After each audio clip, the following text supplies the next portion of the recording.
اعوذ باللہ من الشیطان الرجیم بسم اللہ الرحمن الرحیم الحمد للہ رب العالمین والصلاة والسلام علی اشرف الانبیاء والمرسلین وآلہ الطیبین الطاہرین۔ اعوذ باللہ من الشیطان الرجیم اذ قال یوسف لأبیہ یا ابت انی رأیت 11 کوکبا والشمس والقمر رأیتهم لی ساجدین۔ سورہ یوسف آیت 4۔ جب یوسف نے اپنے باپ سے کہا اے بابا، میں نے خواب میں 11 ستاروں کو دیکھا ہے اور سورج اور چاند کو میں نے دیکھا کہ وہ مجھے سجدہ کر رہے ہیں۔ خواب کیا ہے؟ اس سلسلے میں لوگوں نے بہت کچھ کہا ہے، ہم اس میں تفصیل میں نہیں جاتے۔ البتہ خواب انبیاء کے لیے حجت ہے، دلیل ہے۔ خواب انبیاء وحی الہی کی ایک قسم ہے، ابتدائی قسم۔ ایک نبی کے لیے خواب میں حکم ملا کرتا ہے، اور غیر انبیاء کے لیے سچے خواب بھی ہوتے ہیں اور غیر سچے خواب بھی، مختلف خواب ہوتے ہیں۔ خواب عمل روح ہے، روح کا عمل ہے، اور خواب کے بارے میں یہ ہے کہ خواب تجرد روح پر ایک دلیل ہے، روح کے مجرد ہونے پر دلیل ہے۔ روح کے تجرد کا کیا مطلب ہے؟ ہم دو چیزوں سے مرکب ہے، روح اور جسم۔ روح اور جسم میں آپس میں کیا ربط ہے ان دونوں کا، وہ بھی الگ بحث ہے۔ خود روح کیا چیز ہے یہ بھی ایک معمہ ہے، ایک سربستہ راز ہے سینہ کائنات میں کہ روح کیا چیز ہے۔ یسألونک عن الروح قل الروح من امر ربی وما اوتیتم من العلم الا قلیلا۔ روح کے بارے میں اللہ تعالیٰ نے فرمایا ہے کہ یہ علم تم کو نہیں دیا گیا، یہ امر ربی سے مربوط ہے۔ آج کل کے دنیا میں لوگ کوشش میں ہیں کہ روح کیا چیز ہے۔ کل تک لوگ کہتے رہے ہیں کہ روح سینہ کائنات میں ایک سربستہ راز ہے۔ ایک سوال یہاں پر ہے کہ روح، زندگی، حیات سے مل سکتی ہے، مردہ چیز سے زندگی نہیں مل سکتی، حیات سے مل سکتی ہے۔ یہ طے ہے آج کل سائنسدانوں میں، جس چیز میں حیات نہیں ہے اس سے حیات نہیں ملتی، حیات سے ملتی ہے، یہ طے ہے۔ زمین میں ایک زمانہ ایسا تھا کہ یہاں حیات نہ تھی، یہ بھی طے ہے۔ یہ زمین، کرۂ ارض جو ہے وہ آگ کا ایک بگولا تھا، آتشین ایک کرہ تھا، کرۂ آتشین۔ یہاں پر زندگی کا سوال ہی پیدا نہیں ہوتا، اس آتش میں کیا زندگی ہو سکتی ہے؟ زمین کے ابتدائی مراحل میں ایک آتشین کرہ تھا، اس کرے میں زندگی ناممکن، یہ بھی مسلم ہے۔ دو باتیں مسلم ہیں، ایک بات یہ مسلم ہے زندگی سے آتی ہے، دوسری بات یہ مسلم ہے کہ زمین میں زندگی نہ تھی۔ پھر سوال آ گیا کہ اس وقت زمین میں زندگی ہے، یہ کہاں سے آئی؟ آپ کہتے ہیں کہ زندگی سے آتی ہے، اور پھر یہ بھی آپ کہتے ہیں کہ زمین میں زندگی نہ تھی، قابل زندگی نہ تھی زمین کسی زمانے میں، پھر اس زمین پر زندگی کہاں سے آئی؟ سوال ہوتا ہے۔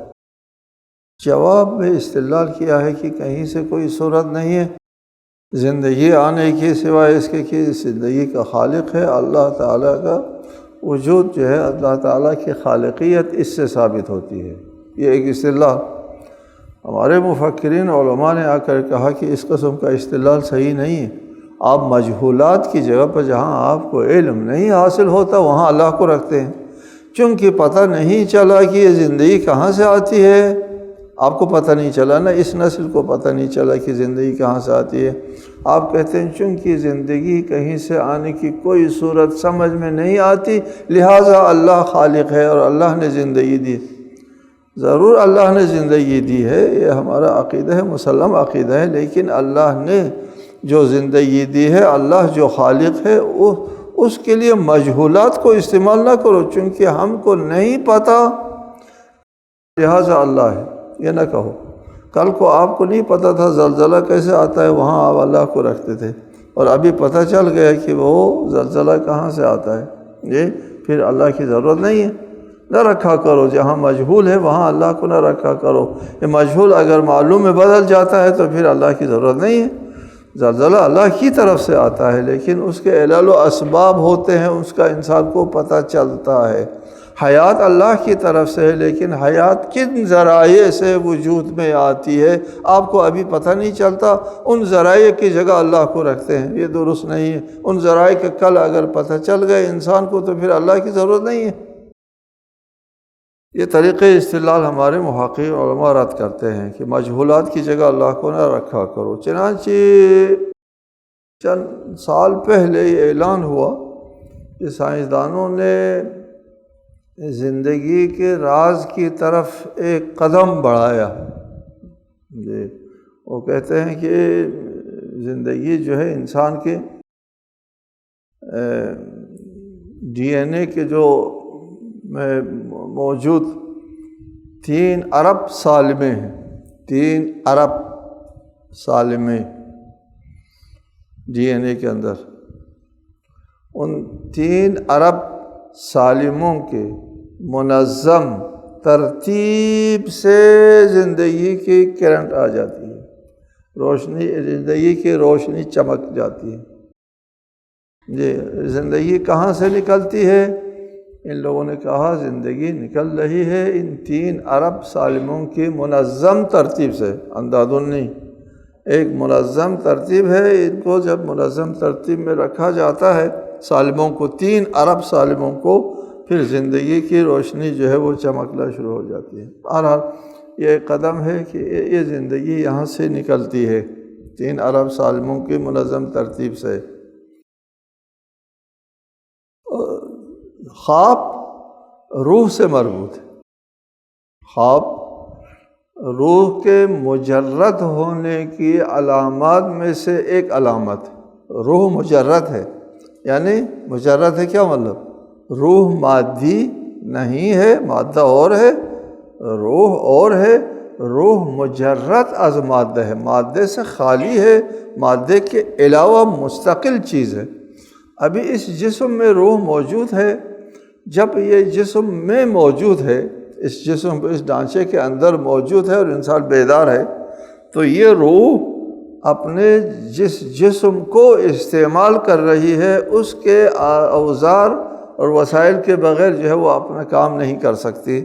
اس آنکھ کے بغیر دیکھ نہیں سکتی، اس کان کے بغیر سن نہیں سکتی، اس کھوپڑی کے بغیر سوچ نہیں سکتی۔ اپنے ذرائع وسائل ہوتے ہیں، ان ذرائع کے ذریعے روح اپنا کام کر سکتی ہیں۔ ٹھیک ہے، انسان جب اس جسم روح جب اس ڈھانچے کے اندر موجود ہے اور بیدار ہے، جب انسان سو جاتا ہے تو آنکھ بھی بند ہو جاتی ہے، کان بھی کام نہیں کرتے، دماغ بھی آرام کر رہا ہے، اور ایک حوالے سے روح کو تھوڑا سا استقلال مل جاتا ہے، مکمل نہیں، تھوڑا سا استقلال مل جاتا ہے، اور پھر یہ جسم سو رہا ہے، آرام کر رہا ہے، وہ اپنے دن بھر جو ہے وہ زحمت کر کے جو انرجی ختم کی ہے اس کو انرجی کو واپس چارج پر لگا ہوا ہے اور ٹھیک ٹھاک آرام کر رہا ہے۔ روح کو لیے چارجنگ کی ضرورت نہیں ہے، روح ذرا تھوڑی سی آزادی ملتی ہے اور اس نے چلنا پھرنا شروع کر دینا ہوتا ہے۔ اس جسم سے تھوڑی تھوڑی سی آزادی حاصل کر کے روح نکل جاتی ہے۔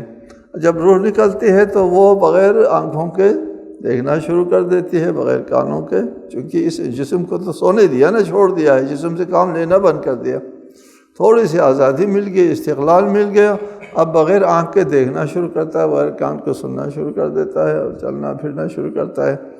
کہیں کسی جگہ سے گرتا ہے تو یہ بسترے میں پڑا ہوا تھوڑا سا اتصال تو ہے نا، یہ بسترے میں تھوڑا سا ہل جاتا ہے، ڈرتا ہے، سانس تیز ہو جاتا ہے ادھر وغیرہ ذالک۔ روح نے خواب میں آزادی حاصل کر لی۔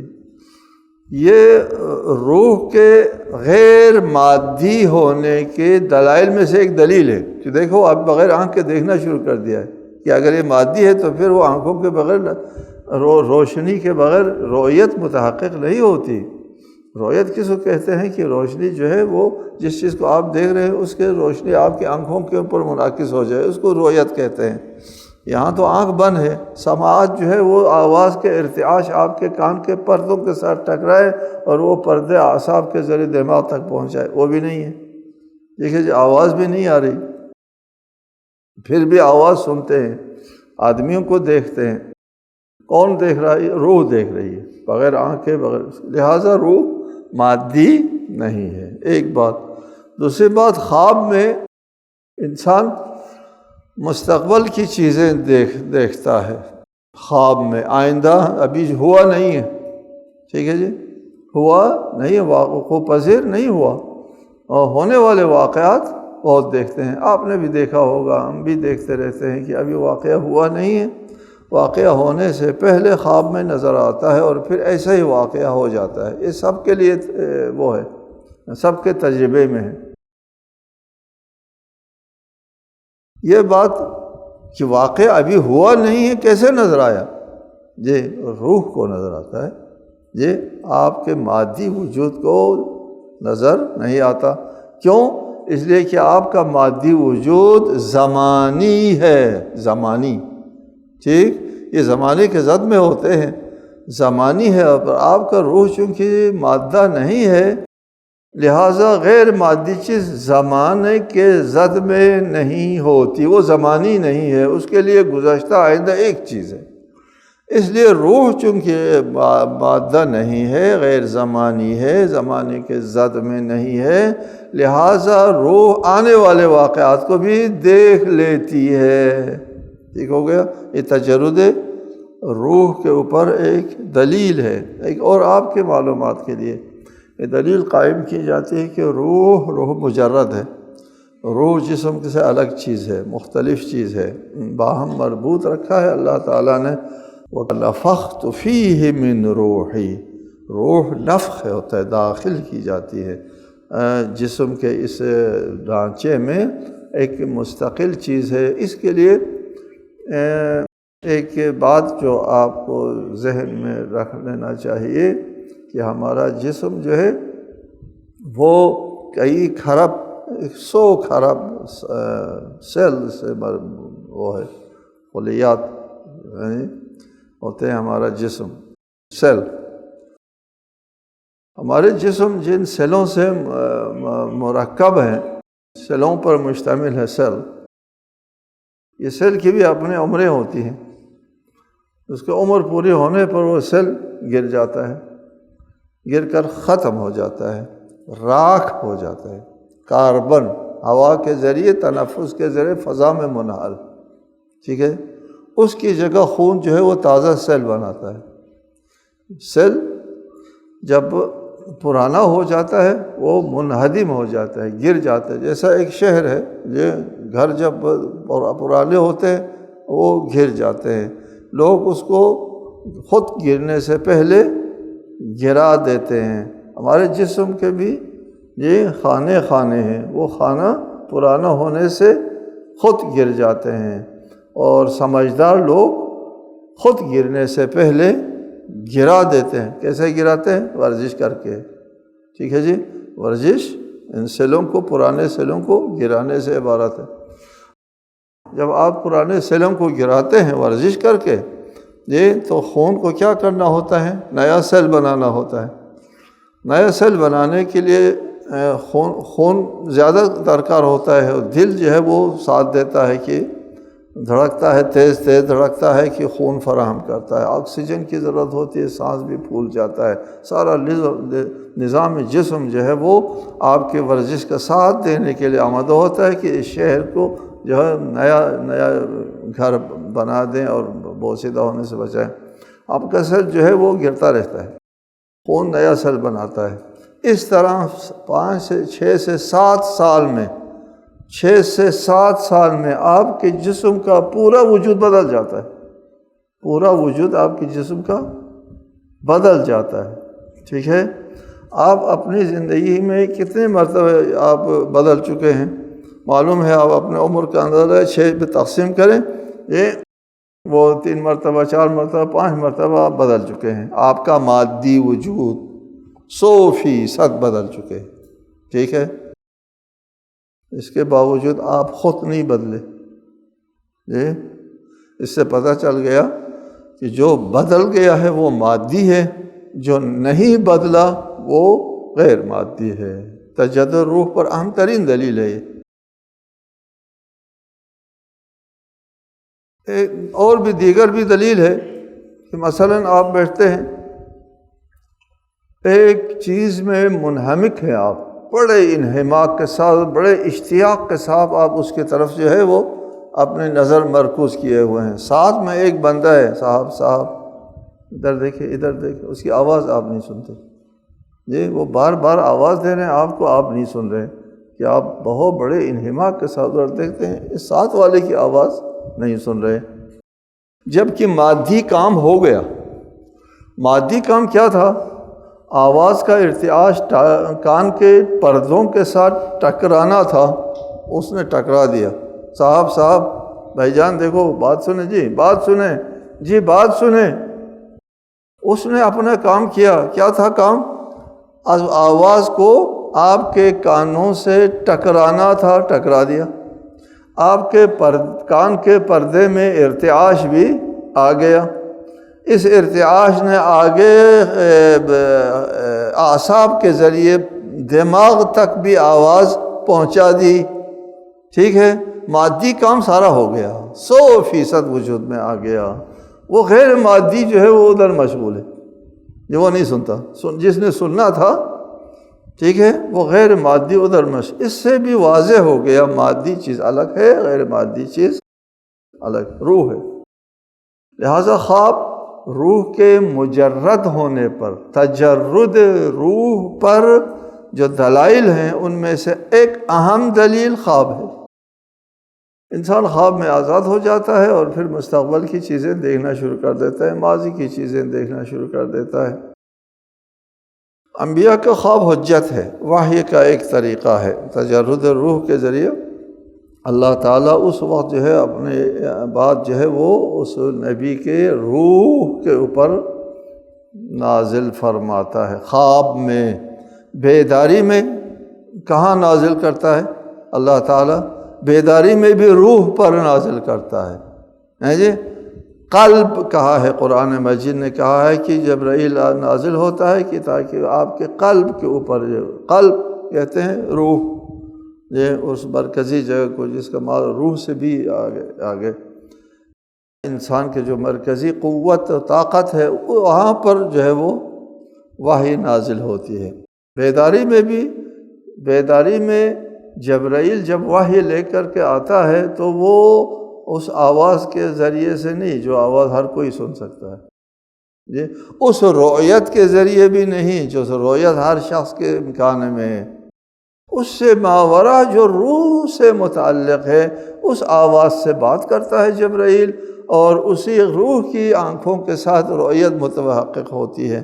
بیداری میں بھی روح کے ساتھ کام ہوتا ہے وحی کو، ٹھیک ہے، جو قابل شک و تردید نہیں ہے۔ خواب اس عالم میں، عالم تجرد میں، جب روح عالم تجرد میں چلی جاتی ہے تو اس وقت بعض حقائق جو ہے وہ اس کو نظر آتے ہیں، اس کو خواب کہتے ہیں۔ اذ قال یوسف لأبیہ، جب حضرت یوسف نے کہا اپنے باپ سے یا ابت انی رأیت احد عشر کوکبا والشمس والقمر رأیتهم لی ساجدین، میں نے 11 ستاروں کو دیکھا اور چاند اور سورج کو دیکھا کہ وہ مجھے سجدہ کر رہے تھے۔ حضرت یوسف ابھی بچہ ہے، بچپنے میں ہے۔ اس وقت جو خواب نظر آیا اس کو اپنے والد بزرگوار سے جب بیان کیا تو بات واضح سی ہو رہی تھی کہ اس خواب کی کیا تعبیر ہے۔ رأیت احد عشر کوکبا، حضرت یعقوب کے 12 فرزند تھے، 12 فرزند میں سے ایک سب سے چھوٹا فرزند یہی یوسف ہے۔